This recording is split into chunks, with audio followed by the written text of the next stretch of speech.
Hello everyone, આજે આપણે કચ્છની એક વિસરાતી જતી વાનગી છીબા ઢોકળી બનાવવાના છીએ. એટલે કે આ ઢોકળીનું નામ સાંભળીને જે રેગ્યુલર આપણે ઘરે ઢોકળીનું શાક અથવા ઢોકળી બનાવતા હોઈએ છીએ એવી રીતે બિલકુલ નથી બનાવવાનું. એનું બેટરથી લઈ અને એની જે કુકિંગ પ્રોસેસ છે બિલકુલ જ અલગ છે અને સાવ સહેલી પણ છે. તો એના માટે શું જોઈએ છે કે આપણે 1 કપ ચાનો લોટ લીધો છે.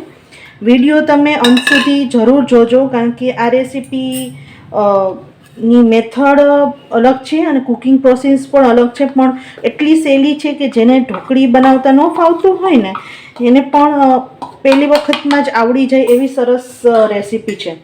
હવે એની અંદર આપણે કસ્તુરી મેથી નાખવાની છે. તો આ વિસરાતી જતી વાનગી આવી રીતે જ બનાવવામાં આવે છે અને પ્રોપર આખું રેસીપી ફોલો કરજો. કસ્તુરી મેથી પણ કેમ બનાવી એની મારી રેસીપી મારી એક બીજી યુટ્યુબ ચેનલ છે સેજલ ફૂડ કોર્નર, એમાં પણ તમે જોઈ શકશો. એની લિંક મેં મારી ચેનલના નીચે ડિસ્ક્રિપ્શન બોક્સમાં આપેલી છે. કોથમીર થોડી,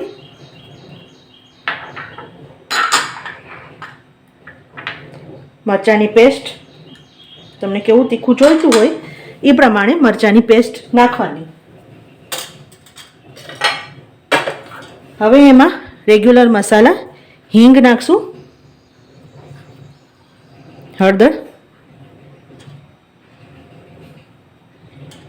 ચપટીક ધાણા જીરું પાવડર, બહુ નહીં, હિંગ જેટલું જ, અને ચપટીક લાલ મરચું પાવડર, સ્વાદ પ્રમાણે મીઠું,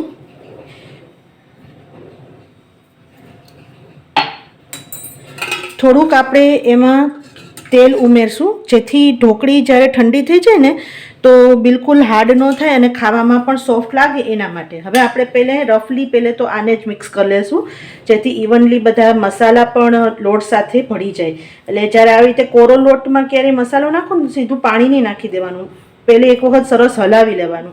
સીધું પાણી નાખશું તો અમુક જગ્યાએ મસાલો સરખું જાશે ને અમુક જગ્યાએ નહીં જાય. હવે આ ઢોકળીનું બેટર કેવી રીતે બનાવવાનું છે, તો થોડું થોડું પાણી લેવાનું છે અને નહીં બિલકુલ ઢીલું અને નહીં એકદમ થીક એવું બેટર બનાવવાનું છે. એટલે બેટર બનશે એટલે તમને ખ્યાલ આવી જશે કે કેવી રીતે બને છે.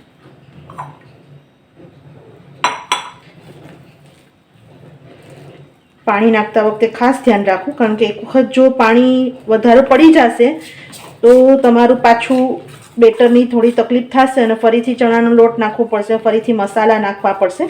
એનું ખાસ ધ્યાન રાખવું. અને બિલકુલ લમ્સ ન રહે એનું પણ ખાસ ધ્યાન રાખવું, લમ્સ બિલકુલ ન રહેવા જોઈએ. હવે આમાં એકદમ ઠીક થઈ ગયું છે. હવે આ ટાઈમે પાણી નાખવા ટાઈમે ખાસ ધ્યાન રાખવાનું. હું અત્યારે નાની 1 ચમચી જેટલું જ પાણી નાખું છું.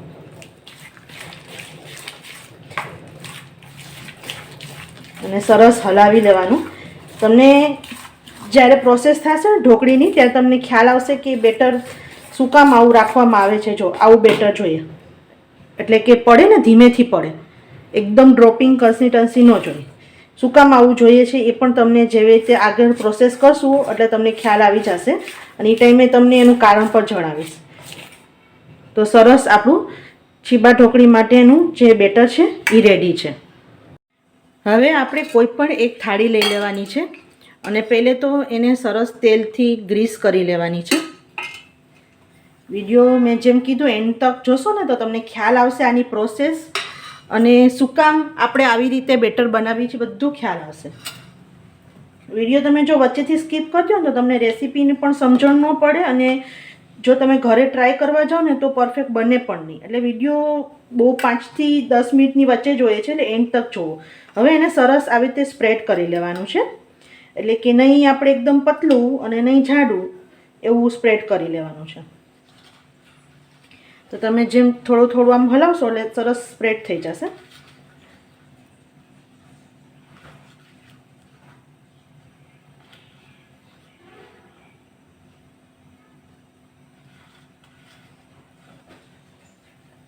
વચ્ચે એવું લાગે કે થોડુંક વધારે બેટર છે તો લઈ લઉં સાઈડમાંથી. બહુ પતલું પણ નહીં રાખવાનું, તો પછી જ્યારે કૂક થશે ને તો બહુ જ ખાવામાં નહીં મજા આવે. બહુ જાડું રાખશો તો પણ નહીં મજા આવે. જો એકદમ સરસ સ્પ્રેડ થઈ ગયું છે.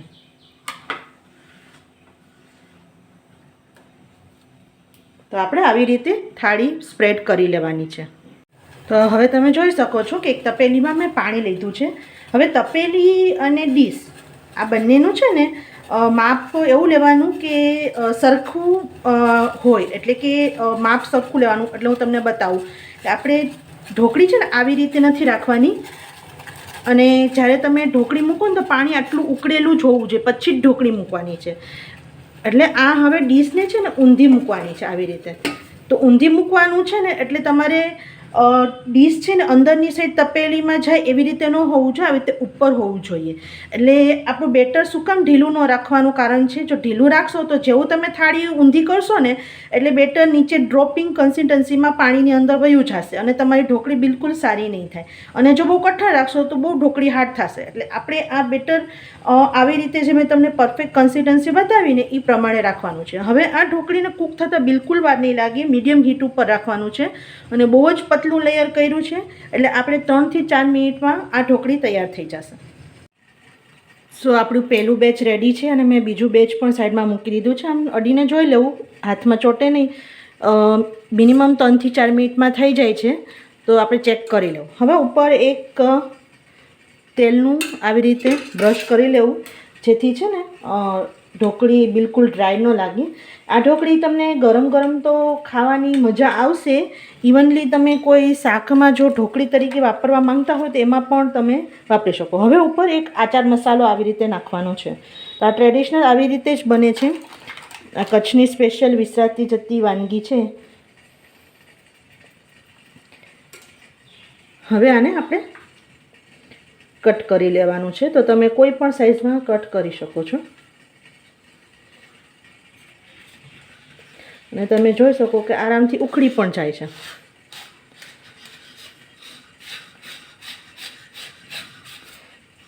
તો હવે આપણે એને કાઢી લઈએ. એકદમ સરસ કચ્છી આપણી છીબા ઢોકળી રેડી છે. અને ચોક્કસ ઘરે ટ્રાય કરજો. એમનેમ સાંજના નાસ્તા સાથે તો સરસ લાગે જ છે. ઉપરથી જો તમારે નાસ્તામાં ખાવું હોય તો ઉપર જરાક આપણે જેમ રાઈ જીરું તલનો વઘાર કરી એમ પણ કરી શકો, અને એમનેમ પણ ખાઈ શકો સાઈડમાં જરાક તેલ મરચું લઈને. અને શાકમાં પણ યુઝ કરી શકો. એટલે તમારે શાકમાં જો કોઈ આપણે જેમ કે ગુવાર ઢોકળીનું શાક, વાલોડ ઢોકળીનું શાક આપણે કરતા હોય તો એમાં પણ નાખી શકો. તો તમને મારી આ વાનગી વિસરાતી જતી વાનગી કેવી લાગી મને ચોક્કસ કોમેન્ટ બોક્સમાં જણાવજો. અને જે પણ લોકો આ વિડીયો જોઈ રહ્યા છે પ્લીઝ લાઇક, શેર અને સબસ્ક્રાઈબ કરી દેજો. અને કોમેન્ટ કરવું, લાઇક કરવી, શેર કરવી, સબસ્ક્રાઈબ કરવું બિલકુલ ફ્રી છે. આમાં તમારે બિલકુલ કાંઈ મને પૈસા નથી દેવાના, પણ તમે જો કરશો તો મને મોટિવેશન મળશે અને સામે હું તમને પણ આવી નવી નવી વાનગી બનાવતી રહીશ અને તમને બતાવતી રહીશ. આવજો.